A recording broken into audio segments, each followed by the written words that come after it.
Entre l'océan Indien et le Pacifique s'étend un archipel aux 1000 visages. L'Indonésie. Plus de 17 000 îles où les volcans fument encore tout en veillant sur les jungles émeraudes, où les rizières se fondent avec les montagnes et où les temples murmurent encore les prières du temps. Ici, la nature et les traditions dansent ensemble dans un équilibre fragile, vibrant, profondément humain. L'Indonésie, c'est une mosaïque d'âmes, un voyage à travers la beauté, la diversité et l'inattendu. Bienvenue dans notre voyage de 50 jours en Indonésie.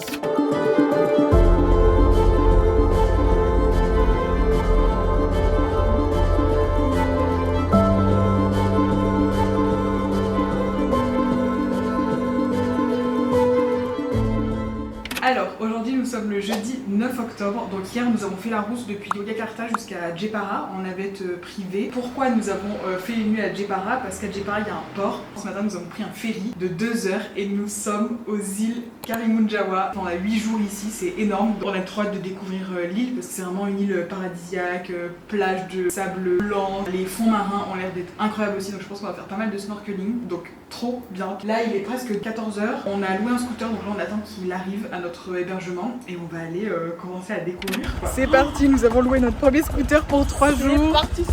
C'est parti. On y va, j'espère qu'on va pas choir. Non. Tu es confiante? Mais bien sûr, je suis un pilote.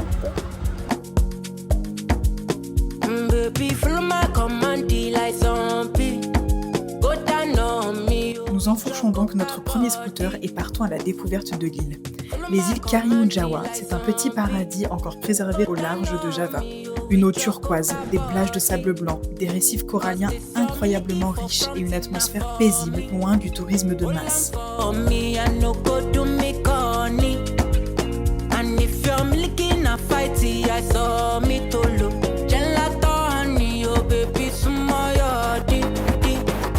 Baby, gonna waka waka when you enter Malicha.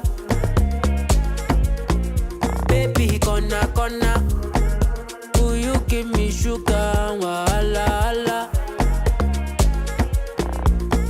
Macho Mona Lisa. Miam. Deuxième poisson du jour. Et voilà notre décor du jour. Hop, on a parqué le petit scoot. Clac. Et c'est parti. Make some time for me. See for this let me and you tap like hush for me. We walking next there. Please show them your best. Baby, hope you know you light to my day. Girl, you know you're all that I need. Give me your love, you can't run away. I can't deny. One bag of man, them one come try. But my love just takes you high. All them I talk about you and I. Nobody listen to them loud. I get butterflies when I see ya. Oh yeah. If I'm in love, it's for a reason. Oh yeah. Alors, aujourd'hui, nous sommes le samedi 11 octobre et il est 8h30 du matin et on se prépare pour partir au port parce qu'aujourd'hui, nous avons réservé une excursion donc de 9h du matin jusqu'à 17h à peu près. On y va avec Dorian, Clément et Marlène, donc 3 Français qu'on a rencontrés à Jepara. C'est leur hôtel qui propose un tour comme ça et plus on est, moins l'excursion coûte cher aussi. On va aller sur 2 îles à côté de Karimunjawa pour faire du snorkeling. Je pense que ça va être vraiment cool parce que les fonds marins ici sont vraiment très intéressants apparemment, même sans faire de plongée. Qui c'est qui part en excursion? C'est nous. T'es contente? Oui.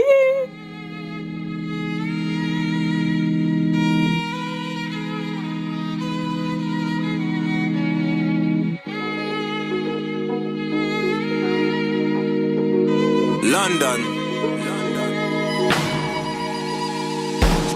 I'm feeling vibes on vibes.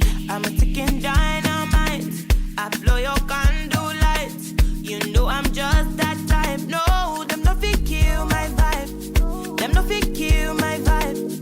Them no fit kill. Them no fit kill. Them no fit kill my. Wise man said, follow the stars. Yeah, you shall find a piece of advice. If you hit your enemies, enemies shine. If you're not a friend of me, enter the light. Cause you can never kill my vibe. Got here with no sacrifices. Everything was taken, still had to make it. vibe killer, me I no go take shit. Vibe killer, bloody somebody time. Protect my energy from your bad aura. Then my pastor say I be my healer, everything I desire. I go receive my rhythm, flow like a river. If you get yawa, come on go and sit down. I go just para, come off my jigger. I go just follow my dream.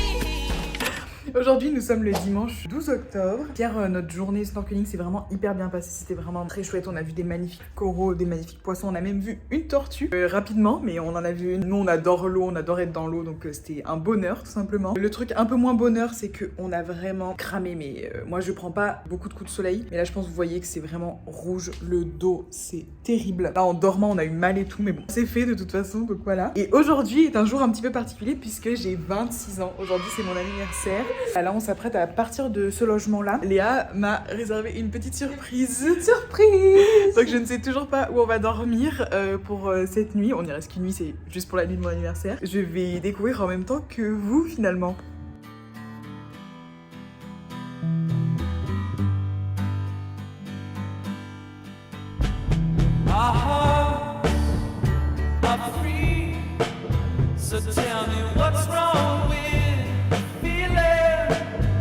Le reste de la journée, nous empruntons un canoë et partons à la découverte des alentours de ce petit paradis. Nous nous arrêtons une première fois dans un sanctuaire de tortues, puis découvrons les plages aux alentours.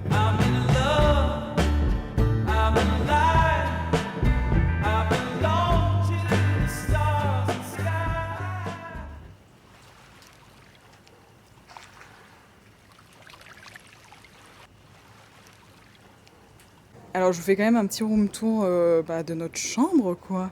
Donc on a un petit balcon comme ça, privatif, avec vue sur le lagon, c'est extrêmement beau. Ensuite, bon c'est un peu le bazar, mais on a notre lit, comme ça, en bambou avec la moustiquaire, parce qu'apparemment quand même le soir il y a pas mal de moustiques. Et en fait on avait une chambre familiale parce qu'il restait que elle. Donc voilà, c'était la surprise de Lélé pour mon anniversaire. Donc là, il y a un petit lit qu'on n'a pas utilisé, à part pour mettre nos backpacks. Oups. Donc voilà, là, ça fait une double chambre en fait.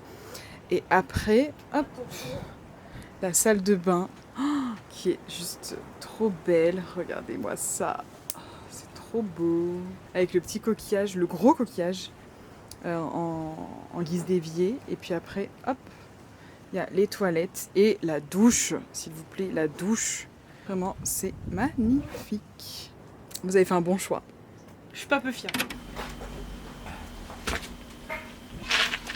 Hello, nous sommes le mardi 14 octobre pour mon anniversaire et même hier, j'ai pas trop filmé, j'ai profité un petit peu de ces moments-là, on était vraiment dans un hébergement très chouette et là de nouveau nous sommes dans un superbe hébergement pour la fin de nos jours ici sur l'île. Hier on n'a pas fait grand chose, on est allé se baigner à une nouvelle plage, on a plus exploré le nord de l'île et hier soir on a parlé avec un des locaux indonésiens qui travaille ici en fait. C'était hyper intéressant parce que pour moi c'est hyper important d'échanger avec des locaux et j'adore voyager. En fait j'ai toujours un peu cette dualité là de j'adore voyager mais je me pose toujours la question de est-ce que j'ai le bon comportement pour respecter au mieux la faune, la flore et surtout aussi les locaux. Et donc c'était super intéressant d'échanger avec lui qui nous a dit que le tourisme ici à Karimunjawa, et plus le temps passait, plus sinon ça devenait touristique et que du coup avec l'expansion du tourisme c'était bien pour le business, donc c'est-à-dire pour développer des endroits comme ça, mais après pour justement la faune, la flore et certains locaux qui ne vivent pas du tourisme, c'était pas forcément bénéfique. Il disait qu'il y avait une règle qui avait été établie sur l'île. Dans les endroits comme ça, il y a au moins 50% des natifs de l'île qui y travaillent, donc qui font la cuisine, le housekeeping, qui accueillent les guests, etc. Et par contre, pour les taxis, pour les guides qui vous emmènent en snorkeling, etc., c'était 100% des natifs de l'île. Et autre chose aussi que je voulais faire passer, je viens de faire des stories en fait sur Instagram à ce sujet. Petit coup de gueule, mais je trouve que c'est hyper important de se remettre en question par rapport à ça. C'est pas pour être donneuse de leçons et tout, moi-même parfois je suis pas du tout irréprochable. Nous en tant que touristes, voyageurs, on ne respecte pas forcément les coutumes locales quand on voyage. Je trouve que c'est quand même important d'avoir conscience de ça et de s'adapter aux coutumes locales. Ici en Indonésie, on est dans le pays où il y a le plus grand nombre de musulmans. Il y a plus de 87% de la population qui est musulmane. Il y a des codes quand même à respecter. Quand on check nos hébergements, on regarde forcément un petit peu les commentaires. Pas que ici à Karimunjawa, il y a beaucoup de commentaires négatifs de touristes et je crois que c'est notamment des Français en plus qui disent oui la mosquée ça nous gêne, ça fait trop de bruit.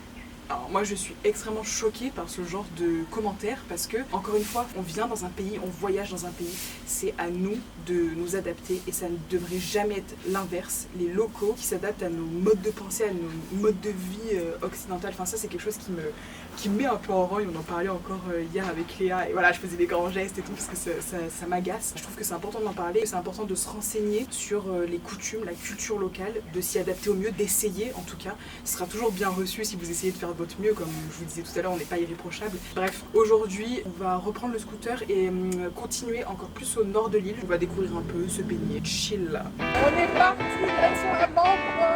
C'est parti.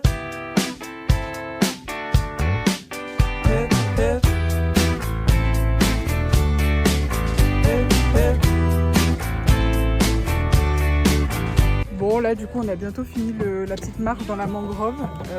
Bon en vrai ça valait pas trop le coup. Enfin, c'est cool pour voir un peu l'environnement de la mangrove, mais bon, le chemin est pas entretenu. Enfin le ponton là c'est horrible. Là ça va mais il y a des trous un peu partout donc il faut faire hyper gaffe. Et on a l'impression que c'est vraiment laissé à l'abandon. En fait il y a une tour d'observation mais bon on voit pas grand chose. On n'a pas trop vu d'animaux et tout, pas trop d'oiseaux. C'est très pollué. On a voulu quand même le faire pour être curieuse et tout ça et pour y aller, mais bon. Si vous êtes de passage ici, c'est pas quelque chose qui vaut non plus hyper le détour, quoi. Donc, nous allons poursuivre notre route.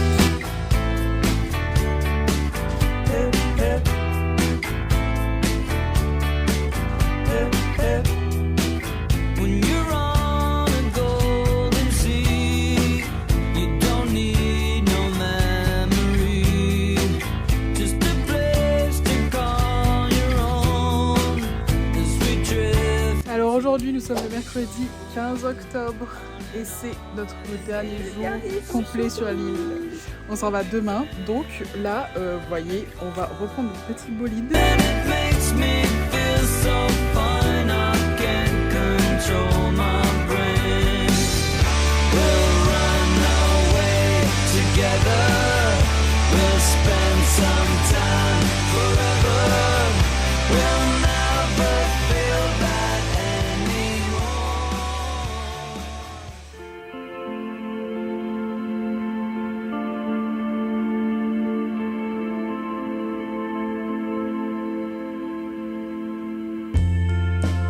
Nous avons passé notre dernière soirée au port de l'île à admirer le soleil décliner. Nous avons adoré vivre au rythme paisible de cette île, partager des moments privilégiés avec les locaux, découvrir les paysages et les fonds marins sublimes qu'elle abrite. Bon, nous sommes le vendredi 17 octobre. Ça fait 2 jours que nous sommes en transit, un petit peu en transport. Donc nous avons bien fini notre séjour aux îles Karimunjawa. C'était juste incroyable. Donc après en fait, on a repris le ferry jusqu'à Jepara. Puis après Jepara jusqu'à Semarang en minibus. On a passé une nuit à Semarang. Ensuite là aujourd'hui, on a fait du coup Semarang Surabaya en train. On voulait ne rien faire. Mais en fait, nous sommes juste à côté de la plus grande mosquée de Surabaya et la deuxième plus grande mosquée de l'Indonésie. Elle est énorme. Du coup, on s'est dit il faut absolument qu'on aille la visiter parce qu'on a vu qu'elle était ouverte à la visite aux non-musulmans. Et donc, on a pris 1 heure pour aller visiter la mosquée. C'était vraiment très très chouette. En fait, vous devez aller au poste sécurité. Il écrit votre nom, il check si vous êtes bien habillé en conséquence ou alors il vous donne si vous n'avez pas de foulard, etc. Et puis, il y a un des agents de sécurité du coup qui vous accompagne pour faire la visite. Et c'était trop chouette. Il nous a donné plein d'explications sur la mosquée grâce à son traducteur. On est monté dans le minaret aussi. On a eu une vue vraiment panoramique sur Surabaya, donc c'était vraiment très très chouette. Là demain, direction l'aéroport du coup de Surabaya pour aller direction Sulawesi. On a trop hâte. On est à peine à la moitié là de notre trip en Indonésie, donc c'est parti pour la suite. On est arrivé à Sulawesi. Ça fait 2h30 qu'on attend notre chauffeur. On comprend aussi rapidement que le type avec qui on discute sur WhatsApp, c'est pas du tout notre chauffeur en fait. Et là, bah voilà, on est dans notre cabine de bateau pour les 12 heures.